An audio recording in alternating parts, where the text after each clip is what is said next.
I didn't realize she was trying to please me. I'm already blaming her. I'm already making her feel guilty. And then when she tell me, I was just trying to cook it, so I said, did I ask you for any beans? That's how we react. Oh, yes. Because of this, when I burned down my house, Yes. all of a sudden it's my house now. It's not our house anymore. Yes. Yes. It's amazing how we Africans think. Oh, yes. I laugh when Africans say, come here, come on, throw a load out. I'm like, guess who won the house in America? Even though she never worked for a day. When I was working at Pizza Hut, one of our workers has been married for 26 years. They've been living in the house for 20 years. The lady never worked for one day. When the lady found a new boyfriend and filed for divorce, guess who was sent packing? The guy. But Africans say, you are getting out of this house today. Your Lord is... You are not in Africa, my brother. You better don't let that fire restraining order. So, the thing is, all of a sudden, even though she was trying to do a good thing, I'm accusing her now for trying to burn down my house. Not our house anymore, my house. But God never do that to us.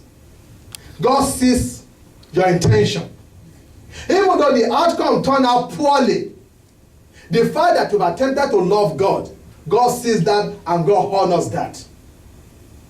And when we understand that we are dealing with God, not with humans, that's why I tell you, I won't beg you here to give. Whatever you have, honor God with it.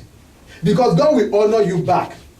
Whatever state you are now, know that God does not have amnesia when it comes to you. God knows how to bless you. God knows how to locate you. Even the funny thing about God is this.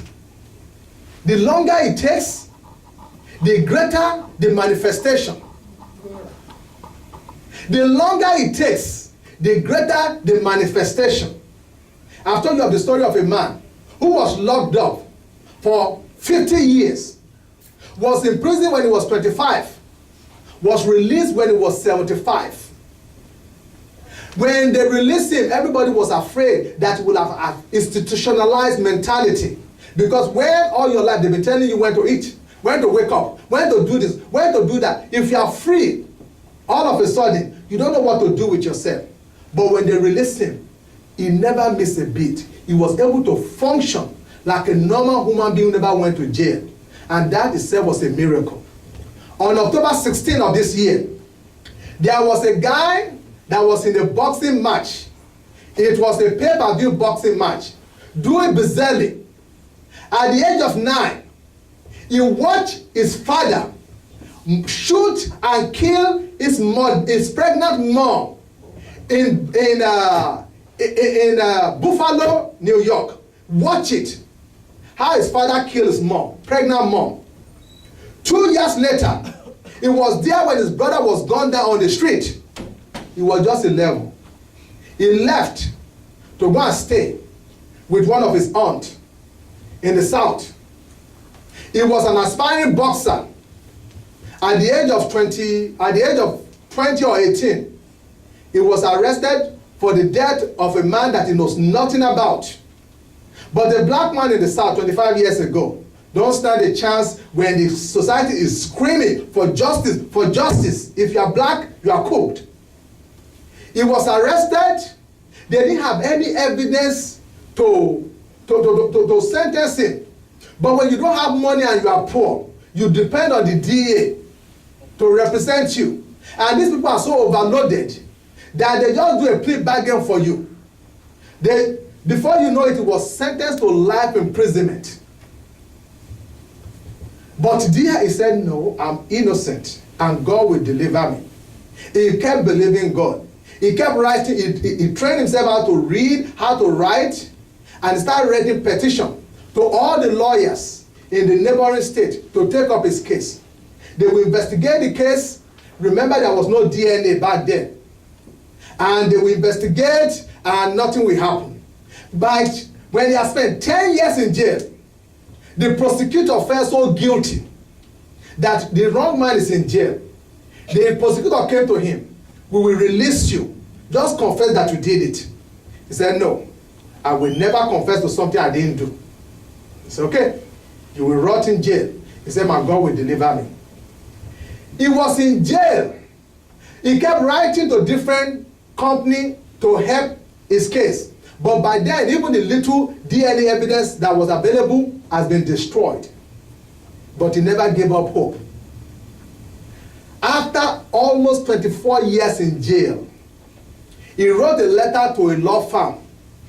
And that law firm started from the very beginning. And unlike other law firms that has attended the case, they now start interviewing all the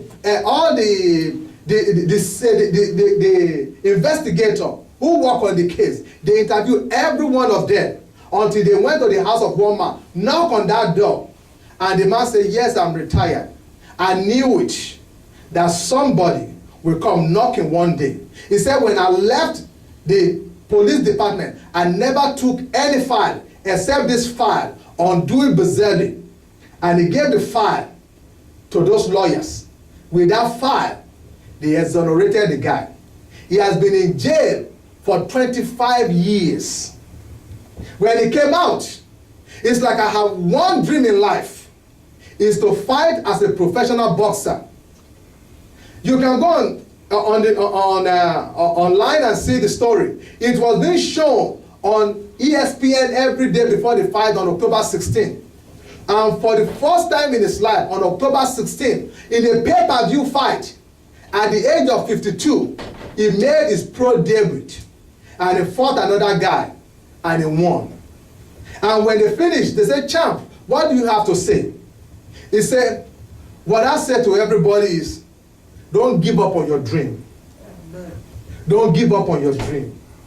Believe what God has told you. I tell you what, over the next few years, you will see his life story in the movie. Because that's just America for you. Any story that ends up powerfully, somebody will make it into a movie.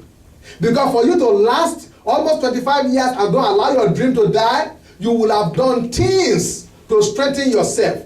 You will have done things to keep hope alive. I'm sure by now somebody is writing his life story. And that story is going to come into a movie near you very soon. And because of that one experience, don't be surprised in the next 5 years if you become a multi-millionaire.